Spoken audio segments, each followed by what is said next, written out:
Bem, vamos começar nosso fórum de discussão, então. A internet caiu, muita gente acabou saindo, não sei se vai conseguir voltar, e também não sei se a minha internet hoje vai aguentar, né? Mas vamos acreditar que vai ser possível, pelo menos por alguns minutos, né? Como de costume, eu estou gravando essa nossa reunião, e depois eu vou postar lá nas atividades do Google Sala de Aula. Hoje, eu conversei pelo grupo e conversei no particular com várias pessoas sobre o acesso às atividades que eu postei lá no Classroom. Se alguém não conseguiu acessar os vídeos, está com alguma dificuldade, tem que me avisar. Hoje, eu autorizei o acesso a todas as pessoas que tinham tentado e não tinham conseguido, então acho que agora está resolvido. Mas se alguém não conseguir, tem que me falar. Os vídeos que eu estou produzindo, as pessoas estão com dificuldade de acessar por causa de uma incompatibilidade do Drive, onde eu estou armazenando, né, esses links. Mas estava chegando as mensagens para mim no spam, eu não estava vendo, que vocês não estavam conseguindo acessar. Então, eu estou acompanhando agora, eu sei onde está chegando. Então, eu vou tentar liberar todas elas lá no prazo que vocês solicitarem. Então, é isso. Hoje, eu tenho basicamente três coisas, né, para falar com vocês. A primeira é, muita gente perdeu a nossa reunião na semana passada, a respeito dos fichamentos, né? Então, as pessoas que me enviaram os três fichamentos já não precisam, obrigatoriamente, encaminhar mais fichamento dos textos. Nós vamos fazer, no final desse processo todo, quando voltar, se voltar, eu espero que, sei lá, que não volte, a minha intenção é suspender esse calendário, mas parece que isso não vai acontecer. Então, a gente vai fazer uma avaliação, o formato ainda não está definido, nós vamos discutir ainda em que formato vai ser essa avaliação, uma avaliação escrita, sobre esses materiais que eu estou postando na plataforma, sobre os textos. Se a gente conseguir voltar, a gente faz uma discussão compensatória dessas temáticas que foram perdidas. Enfim, essa é a questão. E eu vou começar a postar na plataforma, a partir dessa semana, porque ainda estava tendo incompatibilidade de acesso, pequenos vídeos e pequenos fichamentos dos textos para a gente acompanhar. A intenção é facilitar um pouco a vida de vocês. Então, assim, não é que vocês não tenham, né? Como eu disse, o fichamento ele é um procedimento de leitura das ciências humanas. Então, é importante que todo mundo acompanhe a programação. Eu só não estou cobrando isso como forma de avaliação. Então, a maioria me mandou, algumas pessoas não mandaram, mas justificaram. Agora mesmo, acabei de receber vários fichamentos, agora no horário da aula. Enfim, as pessoas estão mandando, a maioria conseguiu, mas eu percebi que uma boa parte não está conseguindo acessar os vídeos, as atividades que eu postei lá na plataforma. Então, se vocês não conseguirem, tem que reportar para mim para a gente tentar resolver. Hoje eu acho que eu consegui resolver essa questão do acesso. Se alguém tiver dificuldade, comunica para mim através do grupo ou por qualquer outro canal que a gente tem. Então, o primeiro ponto é esse, a respeito da avaliação, dos fichamentos. Vamos dar uma desacelerada, né, nesse processo. A ideia é não sobrecarregar vocês nesse momento tão difícil, né, da vida de todo mundo, e a intenção é isso. A Gabriele fez uma pergunta aqui, eu perdi. Professor, eu não estava semana passada. Os vídeos é para fazer alguma coisa escrita ou só assistir? Bom, nós vamos fazer alguma coisa com eles em algum momento, Gabriele. Mas, por enquanto, não pedi nenhuma forma de avaliação, não precisa entregar nenhuma atividade escrita. É um material que eu acredito, na minha leitura, complementam os textos e, às vezes, até substituem os textos que nós definimos para trabalhar na disciplina. É uma forma de substituir o debate das aulas. Então, é um material complementar que vai ajudar a entender os textos, que vai ajudar a entender a discussão que eu faria com vocês. Boa parte dos vídeos que eu postei são feitos ou por mim ou pelos autores dos textos, né, para facilitar o entendimento dos conceitos que a gente tinha estabelecido no programa.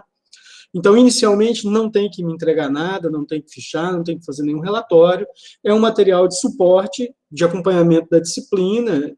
A minha intenção é que vocês assistam todos os vídeos lá, que vocês leiam os pequenos resumos que eu vou postar, que vocês assistam os vídeos, né, por isso é importante estabelecer esse acesso de forma correta, né, a partir dessa semana. Né, hoje muita gente conseguiu acessar, ao longo da semana alguns não tinham conseguido, eu acho que agora resolveu, é uma incompatibilidade do Drive mesmo. Então é isso, é um material de suporte e eu vou alimentando, toda semana vai aparecer materiais novos, esses vídeos dos nossos encontros aqui semanais vão lá para a plataforma, então é uma forma de vocês acompanharem à distância a discussão, e os vídeos e os materiais são uma forma de complementar aquela discussão, mudar um pouco e tentar compensar a distância e a ausência do contato em sala de aula. Embora eu saiba, na minha perspectiva, nada substitui essa relação da sala de aula, a relação professor-aluno é o centro de qualquer processo de ensino-aprendizado, na minha concepção e na concepção dos teóricos que eu acredito. Então, é uma forma da gente passar por esse momento, evitando perdas maiores. Então, não precisam se preocupar em entregar nada, a gente vai definir uma avaliação lá mais para frente. Essa semana, nós, enquanto docentes, conversamos sobre esse processo de avaliação, quais as estratégias, enfim. A ideia é que a gente consiga encontrar, né, uma forma que não transfira para vocês uma responsabilidade nesse momento de fragilidade e que ofereçamos a vocês algum tipo de suporte pedagógico, teórico, que permita vocês acompanharem, ainda que minimamente, as discussões que a gente previu, né, nos planos da disciplina. Então, não precisam se preocupar com avaliação nesse momento. Como eu disse na semana passada, vamos colocar a avaliação da disciplina em stand-by. Então, assim, os fichamentos podem parar, foram aqueles, não vamos entregar nenhuma avaliação agora, se voltar, a gente vai definir a forma da avaliação, se não voltar, a gente vai definir também. Então, é algo que fica para o futuro. Vamos seguir agora só tentando aproveitar o debate, acompanhar, enfim, e lá mais para frente a gente vai definir uma forma de utilização. Beleza?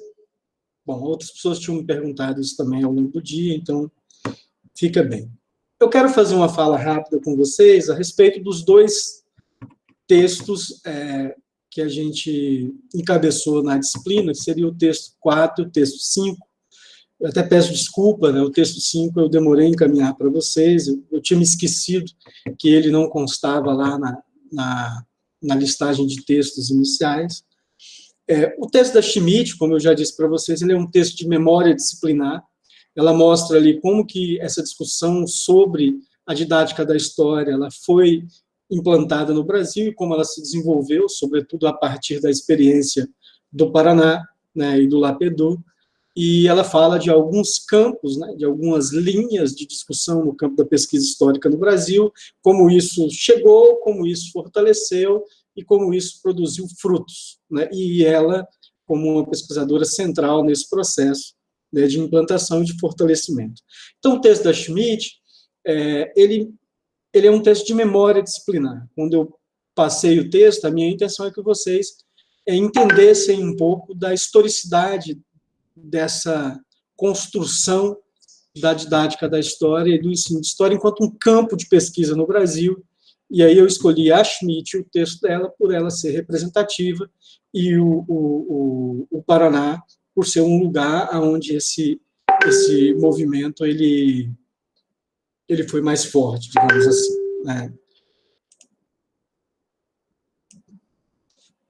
O texto sequente, que é o texto 4, intitulado Cultura Histórica nas tramas da didatização da cultura escolar, ou para uma definição da didática da história, da Carmen Teresa Gabriel, ele tem um sentido diferente, né?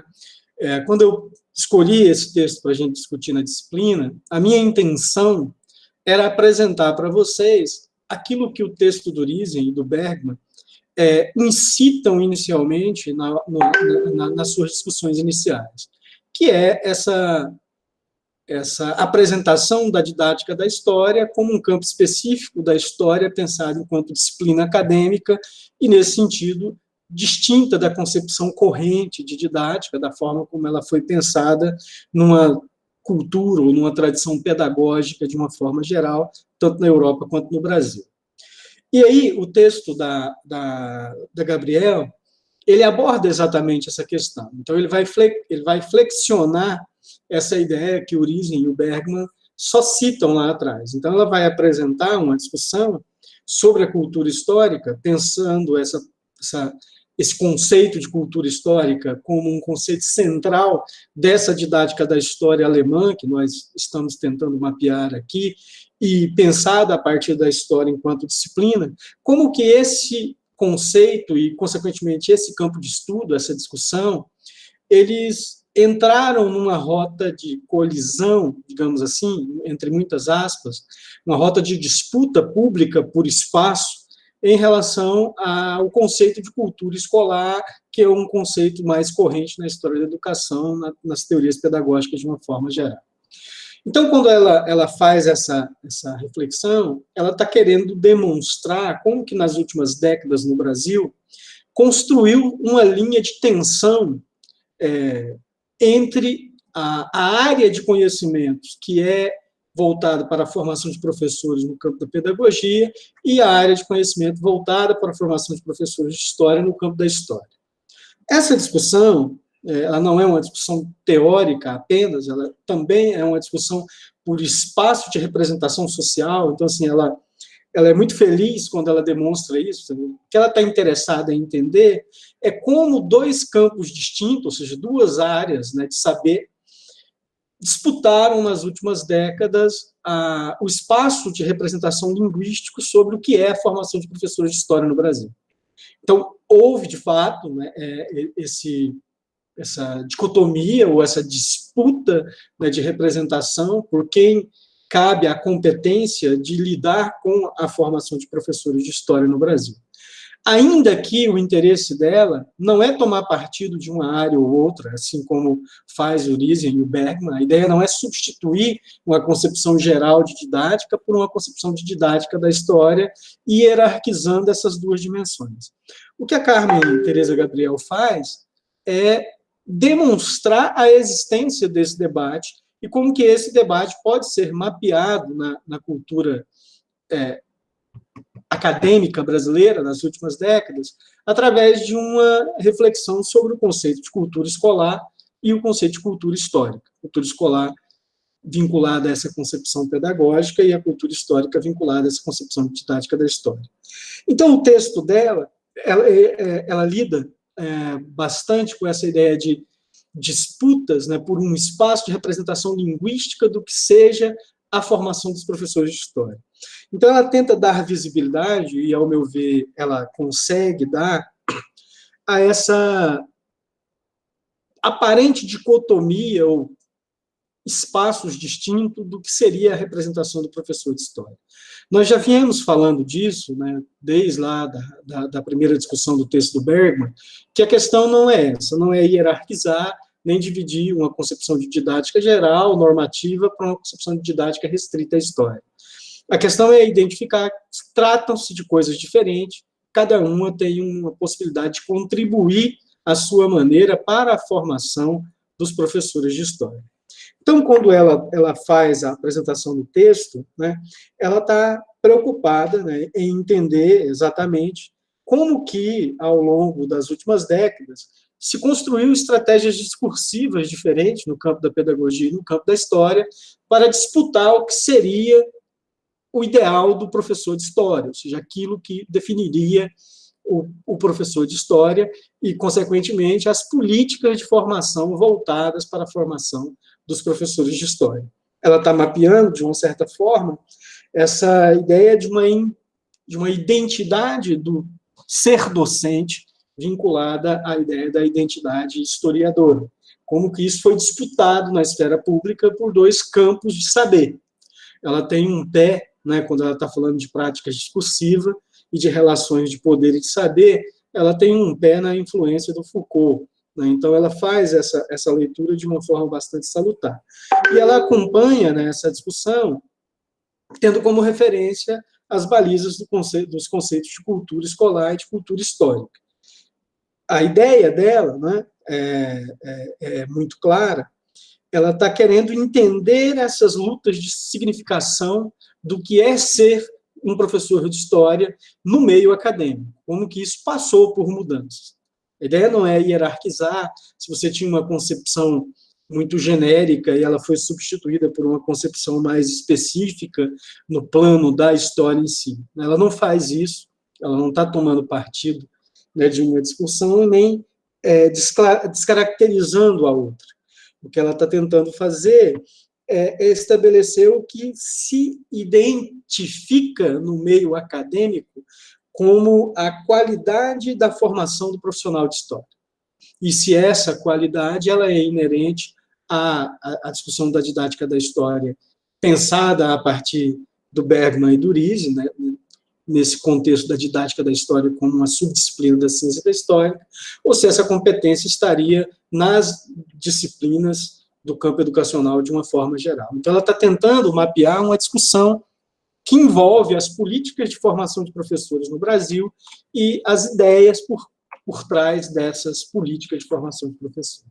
Então, é um texto que eu escolhi para que vocês pudessem olhar de uma forma mais abrangente esse debate, identificando as contribuições advindas tanto da história da educação quanto da didática da história, da forma como nós estamos pensando aqui na disciplina de fundamentos teóricos da didática da história. Então, o que ela está discutindo nesse texto são políticas de formação de professores no Brasil, os modelos de formação de professores no Brasil, e como existiram, sim, dois modelos distintos, ou dois ideais distintos, que disputaram, de alguma forma, no ambiente que ela está chamando de universo das práticas discursivas da vida acadêmica, essa representação sobre o que é, ou o que deveria ser, né, o bom professor de história no Brasil. Né? Então, ela vai analisar esse debate, como que isso operou, e quais os fundamentos teóricos e também políticos que fundamentaram essa discussão, tanto no campo da educação quanto no campo da história. Para a gente que já está na universidade há mais tempo, e aí eu sou um desses, de certa forma, a gente acompanhou isso na prática, a partir da modernização das licenciaturas, né?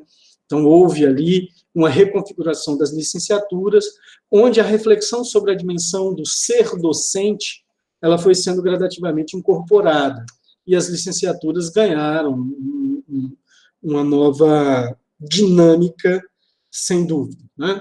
Então, assim, quando ela vai falar disso, ela está tentando também, assim como a Schmidt faz, demonstrar como que construiu-se um campo reflexivo, um campo linguístico normativo, e também um campo de pesquisa em torno do ensino de história no Brasil, e que esse campo ele foi disputado, né? Ele foi disputado por práticas discursivas no interior das ciências humanas. E isso significou, sim, uma espécie de debate no espaço público, ou disputa no espaço público entre a pedagogia e a história. Como eu disse, a ideia não é colocar um como superior ou hierarquizar um em detrimento do outro. A ideia dela é apresentar esse debate. Então, quando eu escolhi o texto, e esse esforço dela de pensar a didatização da cultura, né, histórica na relação com a cultura escolar, a minha intenção é que vocês vislumbrassem esse debate.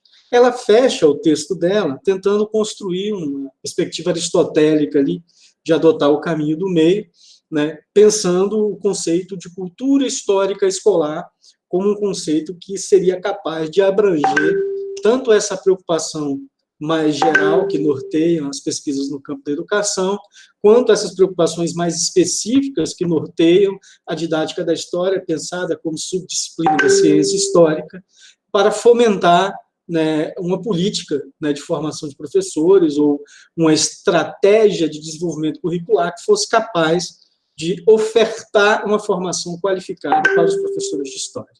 Então, basicamente, essa seria a preocupação que orienta o texto de uma forma geral, né? Um lugar...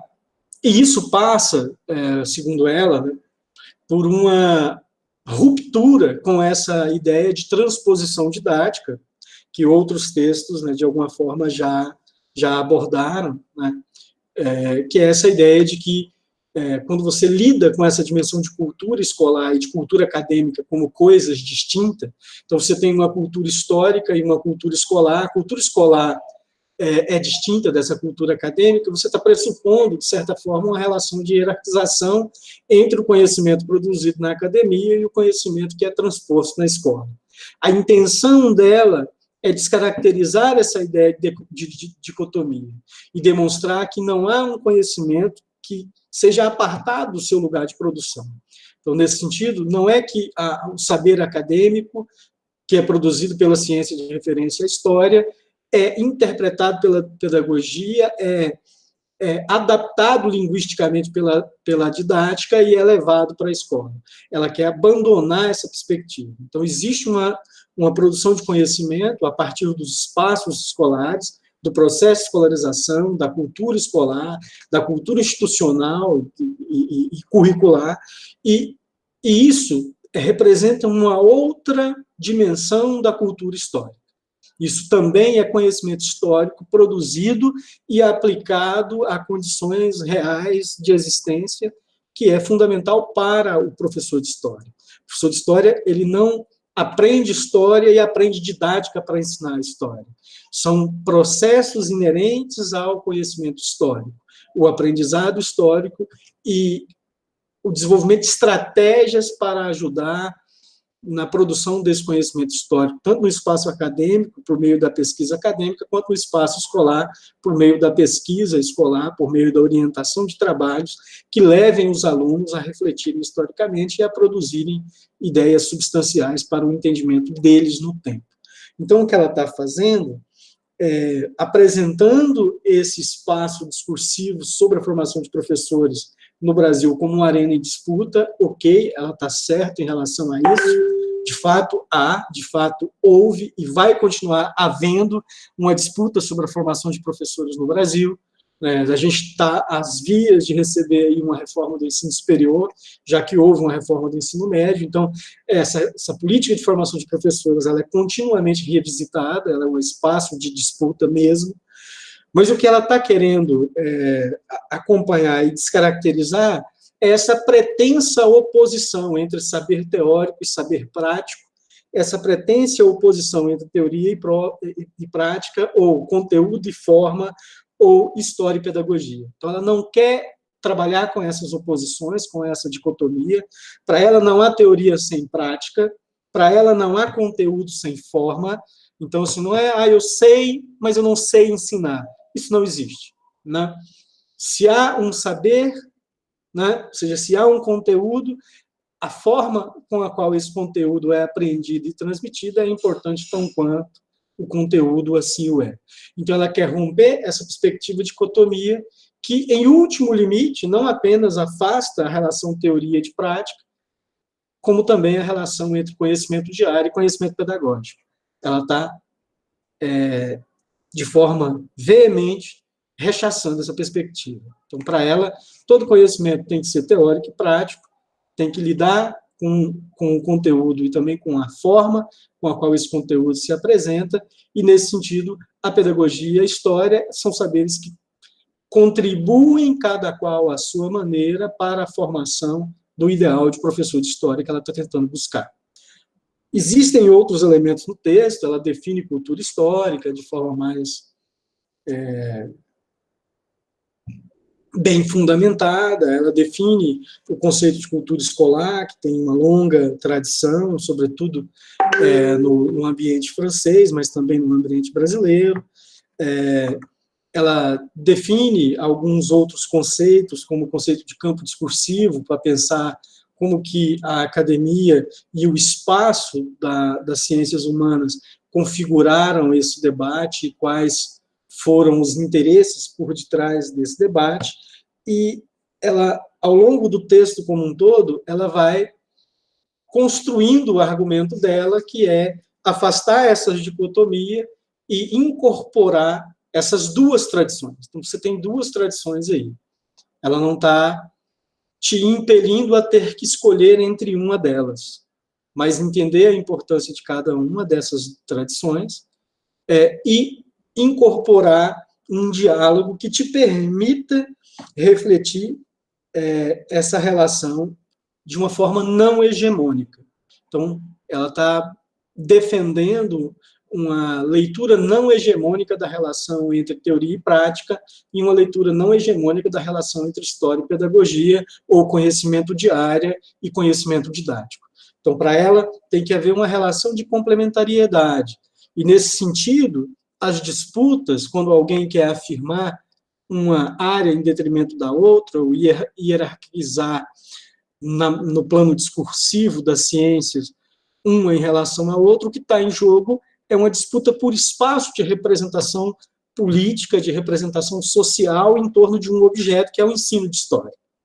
Então, é como se nos últimos anos o ensino de história fosse disputado por duas áreas de saber, que é a história da educação e a história, tendo dois conceitos chaves para pensar e tentar produzir conhecimento sobre o ensino de história, cultura histórica no campo da história e cultura escolar no campo da educação.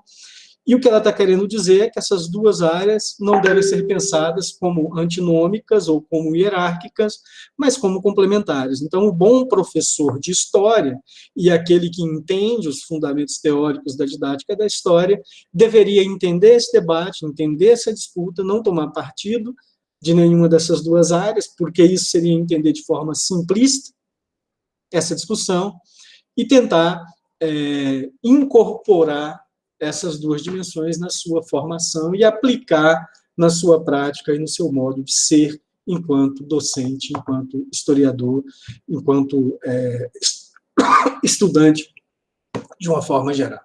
Desculpe, a minha garganta já está começando a falhar. Mas, enfim, em linhas gerais, eu escolhi esse texto com esse objetivo, que vocês, na leitura, tomassem conhecimento dessa discussão, dessa relação de disputa que houve, de fato, no espaço acadêmico e que levou a uma reformulação das licenciaturas e que levou a uma necessidade de diálogo interdisciplinar.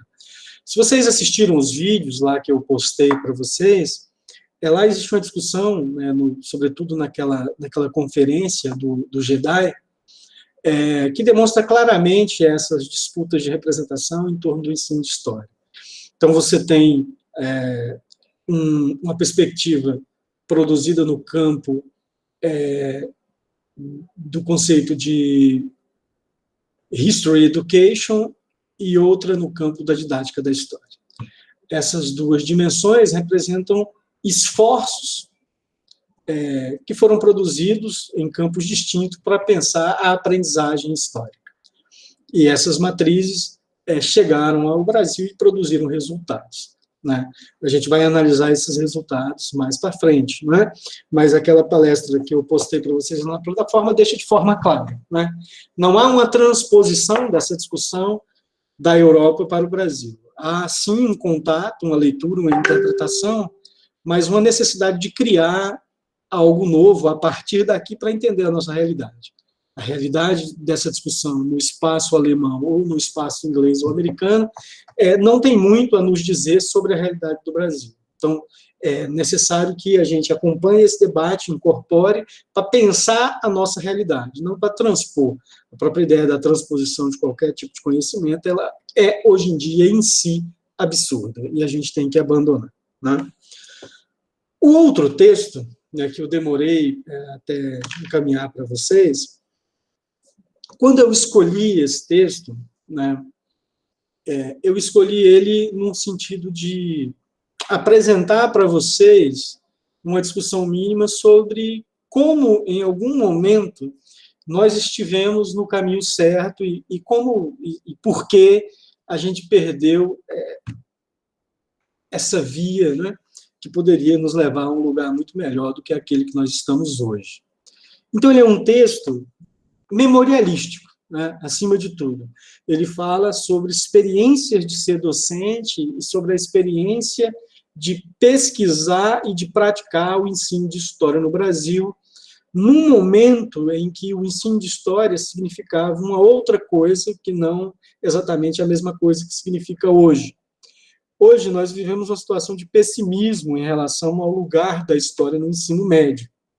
Esse texto da Lana de Castro Sima, ele representa o oposto. Ele foi produzido num momento de otimismo em relação ao ensino de história, porque ele foi escrito, e a pesquisa que deu origem a ele, foi feita no momento subsequente ao retorno da história, enquanto uma disciplina no ensino fundamental, que ocorreu após o fim da ditadura civil-militar, e que havia uma espécie de euforia em relação à importância do ensino de história e o seu papel na construção de uma sociedade mais humana, mais democrática e mais igualitária. Então, era um momento em que as discussões apontavam para um caminho de ruptura com um passado tosco, de um passado que havia retirado a história do ensino fundamental e substituído ela por estudos sociais e OSPB, e um estudo controlado de uma história política dogmatizada. Então, os professores estavam começando a poder produzir uma reflexão histórica escolar livremente e orientar uma reflexão para a democracia, para a diversidade, para a diversidade de uma forma geral. Então, ele é um texto que fala de um tempo bom, de um tempo que passou e que, infelizmente, não deixou frutos tão positivos, porque quando você olha para o que a gente está vivendo hoje, é difícil você acreditar que nós já caminhamos em um sentido tão melhor do que esse que nós temos atualmente. Mas esse texto fala disso. Então, ele fala de um momento de euforia em relação ao ensino de história, de um momento de retomada do lugar da história no ensino médio, de valorização dela e da geografia enquanto campo de estudo. E isso tem muito a ver com a nossa realidade atual. Foi por isso que eu escolhi ele, né? Ele é um texto que foi produzido no momento em que a história superou esses ataques que ela havia recebido durante a ditadura civil-militar, e nós estamos vivendo um momento atual de ataque à história enquanto disciplina, enquanto campo escolar. Então, ele, de alguma forma, tem, ainda que não seja meramente uma questão de conteúdo, ele tem uma questão de insight, ou seja, já passamos por isso antes, né? Isso já aconteceu, já perdemos o espaço, já retomamos o espaço, já construímos experiências muito positivas, como essa que a Lana de Castro Sima narra aqui, mas, por algum motivo, não deu certo.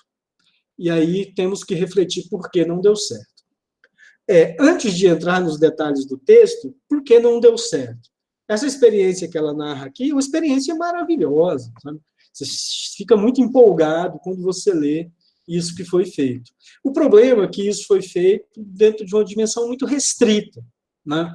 A experiência de pesquisa que ela relata aqui foi feita no Colégio de Aplicação da Universidade Federal de Minas Gerais.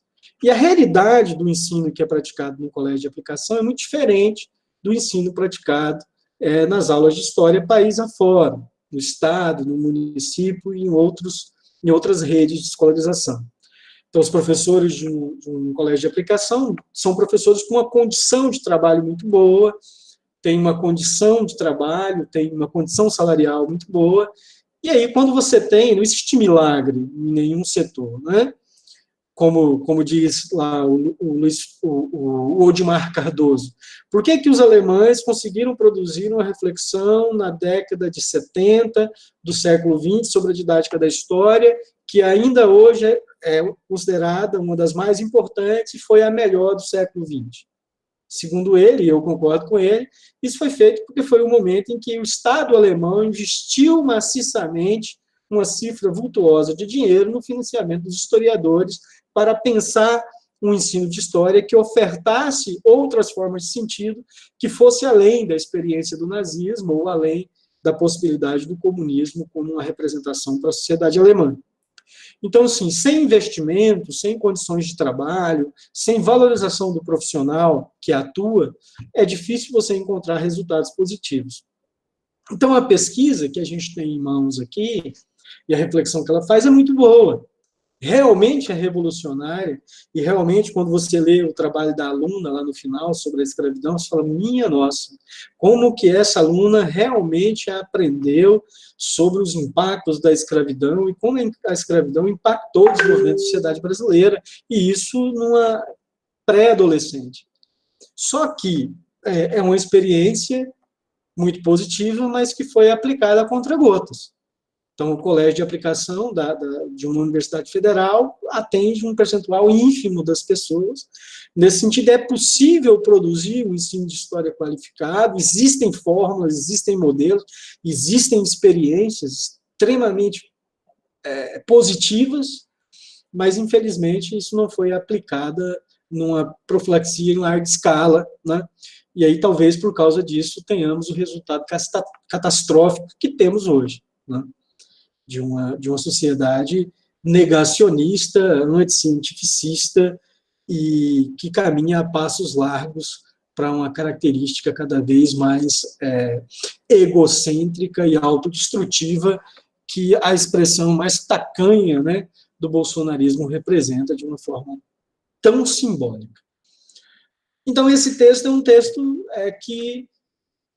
Duas coisas, né? Primeiro, ele nos mostra como superamos e saímos com muita vivacidade de um momento de crise, como conseguimos desenvolver respostas positivas para essa crise e retomar um espaço de produção muito importante, produzindo um ensino de história de alta qualidade, produzindo uma pesquisa sobre a aprendizagem histórica que foi capaz de apresentar de uma forma bastante salutar como que o ensino de história ele é importante em qualquer nível da escolarização, porque a formação da consciência histórica vai além da aquisição de uma concepção formal de tempo, linear, escalonada. Isso faz parte da formação do indivíduo e da construção da cultura humana. Então, o texto dela demonstra isso de forma clara, mas, ao mesmo tempo, nos deixa triste, pelo menos eu, né, pessoalmente, porque não tem como você não olhar para essa reflexão e para esse modelo que ela apresenta e dizer, olha, por que que não tivemos um desenvolvimento diferente do que nos apresenta na atualidade, né? E a minha hipótese é essa, né? Não conseguimos, de forma abrangente, oferecer isso em uma larga escala. Voltamos à questão da desigualdade, à questão da ausência de uma política coletiva de oferta e qualificação de um capital simbólico, de um capital cultural para a maioria da população. E aí a gente cai nisso. Então, o texto dela tem um título brilhante, Aprender a Pensar Historicamente, entre Cognição e Sensibilidade. Como eu disse, ela vai relatar a experiência de pesquisa que ela desenvolveu na construção de um projeto de pesquisa intitulado A Construção do Conhecimento e do Desenvolvimento do Raciocínio Histórico e Cidadania pelas Crianças, : dimensões da temporalidade e causalidade. Foi um projeto de pesquisa desenvolvido por ela na Universidade Federal, né, de Minas Gerais, financiado por diversas agências de fomento, que ela expôs nesse seminário, que resultou nesse livro, do Grupo Oficinas de História, que a gente está lendo. E aqui ela fala de algumas coisas muito interessantes, que para a nossa disciplina é bastante importante, que é essa relação entre a reconfiguração do ensino de história no Brasil, pós-ditadura civil-militar, o esforço de construção dos parâmetros curriculares nacionais, que, como nós vimos, eu espero que vocês tenham visto lá na palestra do Odmar Cardoso, de nacional não tem nada, né? São parâmetros curriculares feitos em São Paulo por paulistas que moram na mesma região de São Paulo e que foi dito que seria nacional. Ainda que seja assim, eu concordo com o Odmar Cardoso, ele também é paulista, ainda que seja assim, foi uma experiência positiva, porque tentou criar, a partir de uma preocupação historiográfica e didático-pedagógica, uma reflexão sobre a formação nacional de professores de história. Então, ela fala um pouco dessa experiência do fim dos anos 80, início dos anos 90, de uma retomada da escolarização do ensino de história e de algumas atividades inovadoras no campo da pesquisa para refletir sobre o lugar da história no ensino médio e do processo de aprendizado histórico. Existe nessa discussão do texto da Lana de Castro Sima uma diferença salutar em relação ao que faz a Schmidt e o que faz os outros textos que nós estamos lendo. Toda a referência desse texto e todo o suporte de afirmação e de debate que ela faz está centrada na concepção de History Education, ou seja, que destoa, de certa forma, da concepção que nós estamos estudando aqui, didática da história. Então, o que ela está fazendo é produzir uma pesquisa sólida, com uma base empírica, centrada no espaço escolar, na relação direta com o aluno, enquanto sujeito central do processo de ensino-aprendizagem. Nesse sentido, ela é bastante atual, e ofertar uma resposta a um problema que veio a partir da psicologia da aprendizagem, das teorias da aprendizagem do Piaget, e pelos seus interlocutores, né, no mundo, de uma forma geral. O texto é praticamente uma resposta pensada a partir de uma relação dela com o Christian Laville, para uma crítica a uma leitura piagetiana do Roy Hallam, que é um autor que buscou aplicar as teorias da aprendizagem piagetiana e da formação cognitiva da aprendizagem, e na qual, ou a partir da qual, ou com base, com fundamento na qual, atribuiu-se o juízo de valor que o ensino da história não era viável na escolarização nas primeiras fases, porque a capacidade cognitiva de aprendizagem histórico só seria possível a partir dos 15, 16 anos. Isso foi a base de justificação da retirada da história no ensino fundamental e a introdução da disciplina de estudos sociais e OSPB. Então, a teoria piagetiana serviu como suporte para essa retirada, porque a partir de um modelo centrado nas ciências matemáticas, defendeu-se a concepção de que a cognição histórica não era possível, né? Então, o texto é uma resposta direta a essa teoria da aprendizagem, então ela está querendo demonstrar, ou produzir uma pesquisa que fosse capaz de demonstrar que a aprendizagem histórica ela pode ser processada e deve ser processada em idades cada vez menores. Então, aqui existia uma questão política e uma questão teórica, ou seja, debater o lugar da história no ensino fundamental e justificar a sua reincorporação e a sua importância e descaracterizar a relevância internacional das teorias piagetianas da aprendizagem, da cognição, e inserir uma reflexão sobre a aprendizagem histórica, né, que sustentasse a viabilização do ensino de história como uma prática regular na escolarização de uma forma geral. Então, esse debate, não sei se vocês já leram sobre ele em outras disciplinas de prática de ensino de história ou de estágio, foi o debate da retomada da história e da geografia. Foi muito importante, se vocês lerem lá a primeira parte do texto da Circe Bittencourt, Sim de História, Fundamentos e Métodos, ela vai deter um tempo significativo nisso, de um debate com essas teorias da aprendizagem, uma negação do Piaget, inicialmente uma aproximação com a psicologia da aprendizagem vygotskiana, e, posteriormente, um avanço em relação a essas teorias e uma justificação da cognição histórica como um processo fundamental, inerente à cultura humana, à formação da perspectiva temporal humana.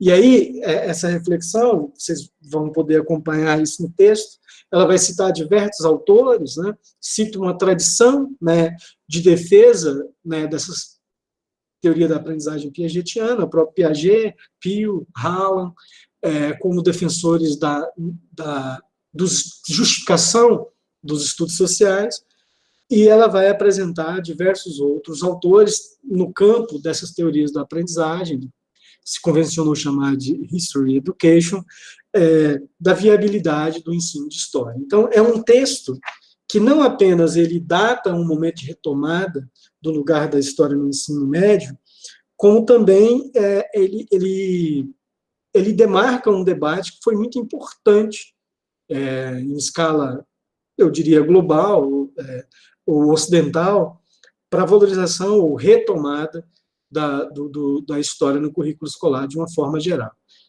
Porque a implantação da questão dos estudos sociais não é um fenômeno da ditadura civil-militar brasileira. Isso tem a ver com uma discussão mais ampla, isso ocorreu em vários outros países do mundo. Então, esse é um ponto importante que o texto ele demonstra. E a resposta é simples, né? Por que as pesquisas da teoria da aprendizagem piagetiana falavam que as pessoas não tinham condição cognitiva de aprender história antes dos 16 anos? Porque a concepção de história que era trabalhada, essa concepção de um tempo linear, cronológico, político, externo ao indivíduo, é altamente abstrata. A resposta para isso é muito simples, né? Não é que as pessoas não são capazes de aprender história antes de uma formação ou de um amadurecimento da sua capacidade cognitiva que viria aos 16 anos. A questão é que esse modelo de história ele não se presta mais a um papel de formação. Então, se você aplica um outro modelo de tempo histórico, um outro modelo de historicidade, e aí a própria história trazia respostas para isso, uma história social, uma história cultural, essa história social e cultural ela é passível de ser apreendida em qualquer etapa da formação cognitiva dos indivíduos, né? Desde uma tenra idade, você pode trabalhar com noções de tempo histórico e ajudar a pensar essa relação entre passado, memória, reflexão e narrativa. A questão é que a concepção de história que vigorava na década de 50, na década de 60, dessa concepção de uma história linear, progressiva, positivista ao extremo, de uma história política, né, externa ao indivíduo, onde não havia um reconhecimento do indivíduo com a história, de fato, era uma história que não apresentava resultados cognitivos formacionais, porque era muito abstrato, muito alheio à realidade do indivíduo.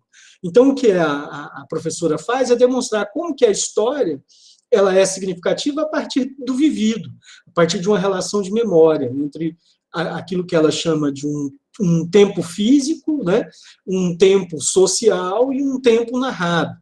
Essa relação de aproximação, ou seja, as crianças aprendem história pensando a história a partir das suas bases linguísticas, a partir da sua própria realidade.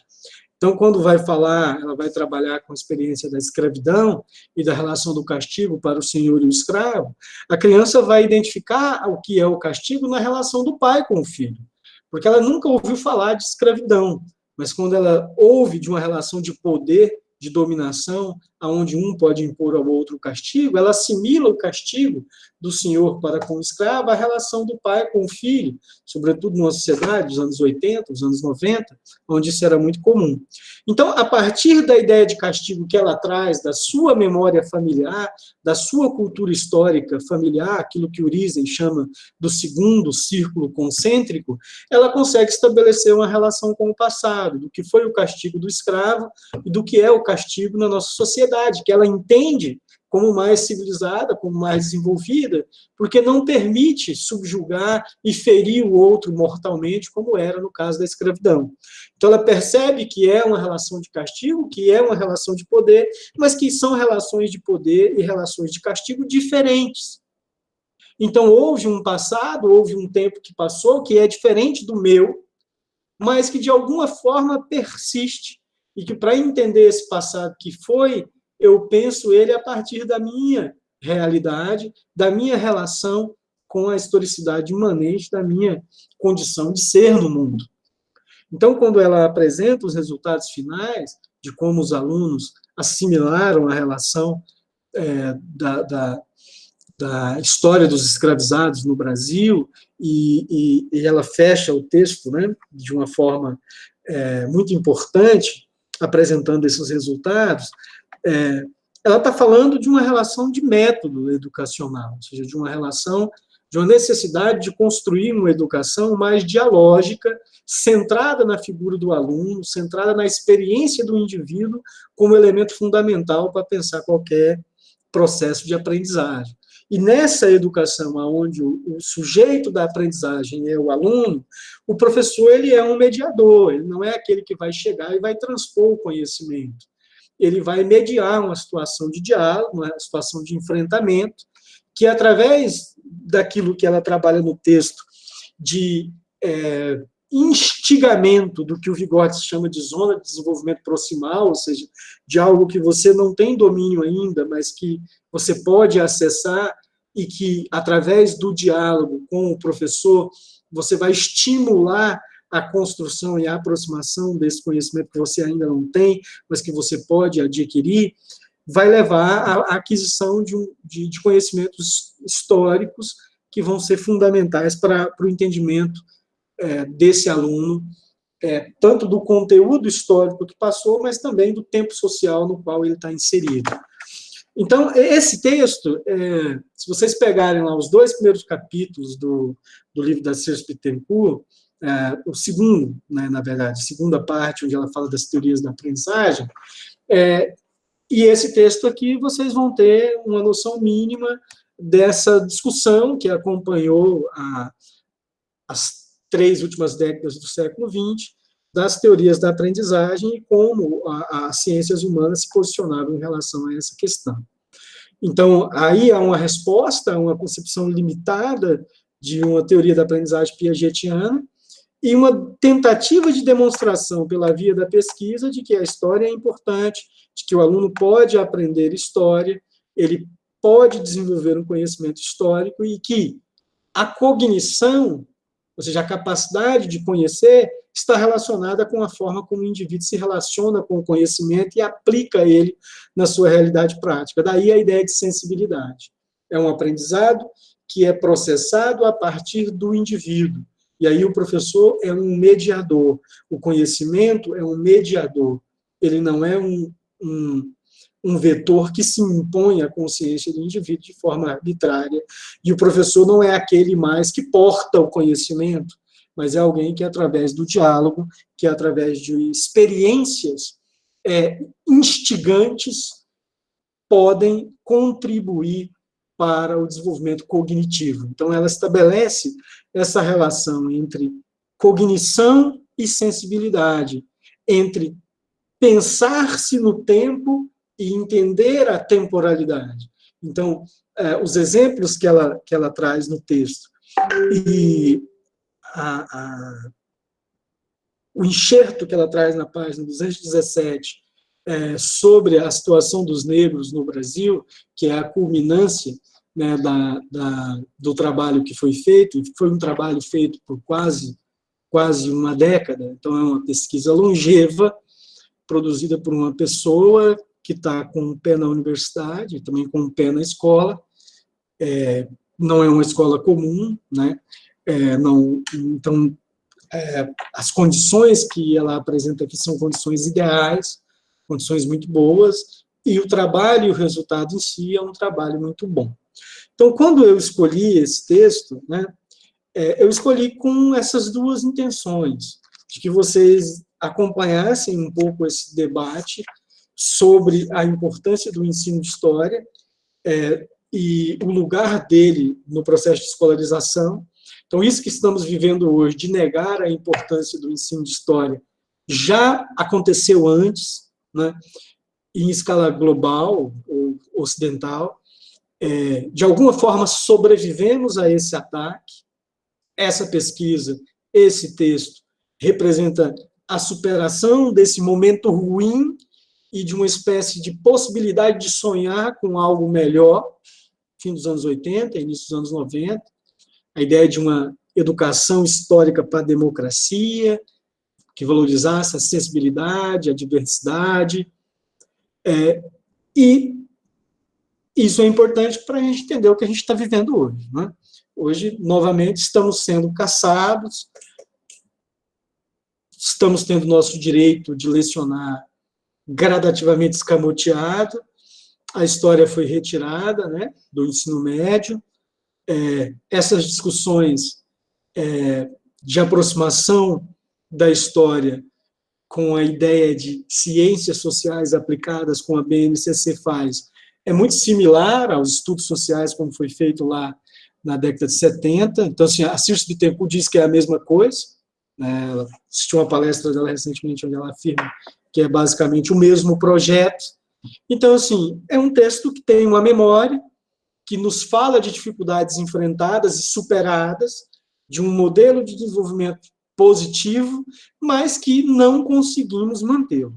Estamos novamente, de uma forma cíclica, tendo que enfrentar novamente esses demônios e teremos que superá-los, e talvez caberá a vocês, enquanto estudantes, né, de graduação, futuros professores de história, a responderem a esses problemas, a essas demandas, com pesquisas qualificadas, referenciadas socialmente por preocupações e por interesses que traduzam as necessidades práticas de nós, enquanto indivíduos, mas que sejam referendados do ponto de vista teórico e metodológico no interior de uma prática epistêmica que nos define enquanto historiador. Então, é um texto que não é um texto que está discutindo a didática da história como subdisciplina da ciência histórica. É uma outra matriz. É History Education. É teorias da aprendizagem. Está muito mais próximo de uma discussão da pedagogia, de uma discussão da psicologia do desenvolvimento humano, do que essa discussão que nós trazemos até aqui. Mas é uma discussão que tem que ser conhecida, que é importante e que foi extremamente relevante nos últimos 20 anos, sobretudo após a reabertura e os esforços para a construção de um novo currículo, de uma nova formação de professores. E, então, assim, a sensação, quando você lê esse texto e você estuda um pouco do ensino de história no Brasil, é que nós estamos derrapando, e de fato é isso. Estamos derrapando, parece que estamos numa sensação de déjà vu, experienciando novamente situações que já foram experienciadas por grandes professores, pesquisadores do passado, por estudantes do passado, e cabe a nós encontrarmos a nossa solução para esse problema, e a solução tem que ser coletiva, porque se for uma solução isolada, individual, ela não será capaz de resolver o problema. Então, assim, minha intenção não era discutir o texto especificamente com vocês, nos seus pormenores, mas de fazer uma leitura geral do texto, para que vocês conseguissem entender o lugar dele no nosso plano de curso. Porque, como eu disse, ele está discutindo uma tradição que é bem diferente da tradição que nós estamos lidando diretamente para pensar os fundamentos teóricos da didática da história a partir do entendimento da didática da história alemã, pensada como uma subdisciplina da ciência da história, e tentando avançar, né, nesse modelo, apresentando as especificidades do entendimento do ensino de história na contemporaneidade, no Brasil, no século XXI, que eu espero ser a culminância da disciplina. Mas esse texto ele tem um lugar fundamental nesse pensamento, entender tanto essa dimensão de memória, de uma experiência histórica do ensino de história no Brasil, e essas disputas em torno da ideia de cognição histórica, da qual a ideia de consciência histórica, formação da consciência histórica, que a didática da história faz, se alimenta. Então, são discussões paralelas e que a gente tem que tentar entender. Esse texto pode ser complementado com um texto quase homônimo, Teorias da Aprendizagem, que está lá no texto da Circe Bittencourt. Então, assim, não falei dos pormenores do texto, mas a intenção não era essa. Ao longo dessa semana, eu vou postar 3 materiais lá na plataforma, em PDF, sobre o texto da Schmidt, sobre o texto da Teresa Gabriel e sobre esse texto da Castro Lima, apresentando ideias básicas de cada um deles e como eles nos ajudam a entender essa discussão que a gente está tentando acompanhar dos fundamentos teóricos da didática da história. Então, essa semana eu posto lá o material e vocês, provavelmente, a partir de terça-feira, já podem ter acesso a isso. E aí, na semana que vem, também eu vou postar um outro vídeo lá sobre os textos subsequentes. O próximo texto é um texto pequeno, são 2 pequenos textos, que remontam novamente à discussão sobre didática da história no origem, e aí a gente vai avançando gradativamente. Nesse momento, sem preocupar com avaliação, nesse momento, sem ter que entregar os fichamentos, mas eu espero que vocês continuem lendo e fichando os textos, né? Eu vou apresentar pequenos resumos dele para ajudar vocês nessa situação de dificuldade. Espero que vocês se cuidem. A nossa situação atual é extremamente preocupante. Provavelmente não iremos voltar no dia 11, como a UFMS está dizendo que iremos voltar. Acho que não há situação para isso. Mas se voltar, que voltemos fortes, confiantes e preparados para as dificuldades que nós vamos encontrar. E não é apenas a Covid é parte da tragédia que nos acompanha. Nossa tragédia é muito maior. A tragédia que a Covid trouxe é só a cereja do bolo de uma distopia gigantesca que nós estamos vivendo. O nosso problema, enquanto estudantes de história, eu, vocês e todo mundo que se preocupa com a necessidade de construir um mundo melhor, mais justo, mais igualitário, é construir projetos de futuro e conseguir enfrentar a situação e os discursos necrológicos que se apresentam a nós e não são apenas em relação à questão da Covid. Temos que tentar refundar uma cultura histórica, refundar projetos de um ensino de história que seja capaz de nos fazer sonhar com futuros mais positivos. E isso passa por pesquisas como essa que o texto nos diz, né? Então, aí há um esforço de uma década de tentar desenvolver um modelo de ensino de história que valorize a consciência histórica dos indivíduos e a sensibilidade dos indivíduos em suas idiosincrasias, né?